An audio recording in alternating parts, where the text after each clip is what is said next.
CNN World Report is coming up next. Today, an interview with President Clinton on the Middle East peace process.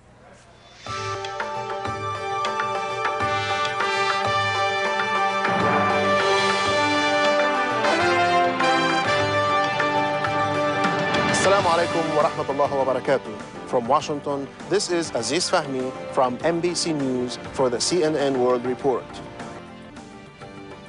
And welcome to CNN World Report, where we bring you the news as reported by the world's broadcasters from their perspectives. I'm Ralph Wengate. Octavia Nasser has the week off.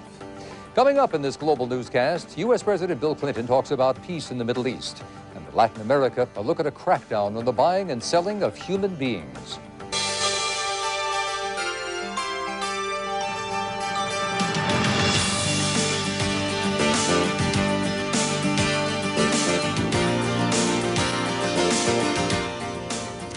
A little more than 2 years ago, the thought of Israeli Prime Minister Yitzhak Rabin and PLO Chairman Yasser Arafat shaking hands was unthinkable.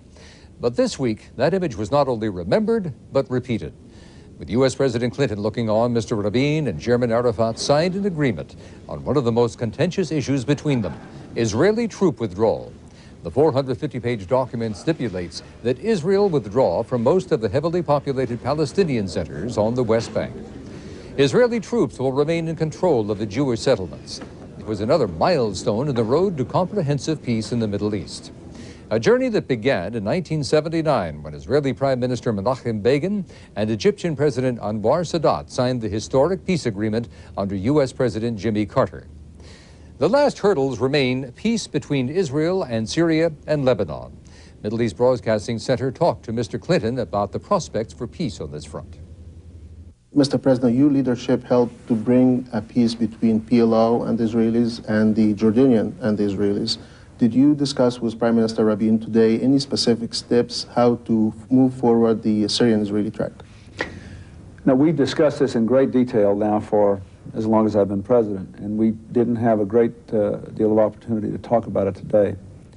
But what I think is important now is that these two agreements be accepted by the people of Israel and by the Palestinians, and that we get about the business of implementing them. Then soon we should see where we are with the Syrians and do our best to invigorate those negotiations. The important thing is not to get discouraged. I'm convinced that both those countries want to make peace with each other. That's the most important thing. If they want to do it, we'll find a way. Are you ready to get involved personally to bring about peace between Syria and Israel as President Carter did in the past? Yes, of course I am.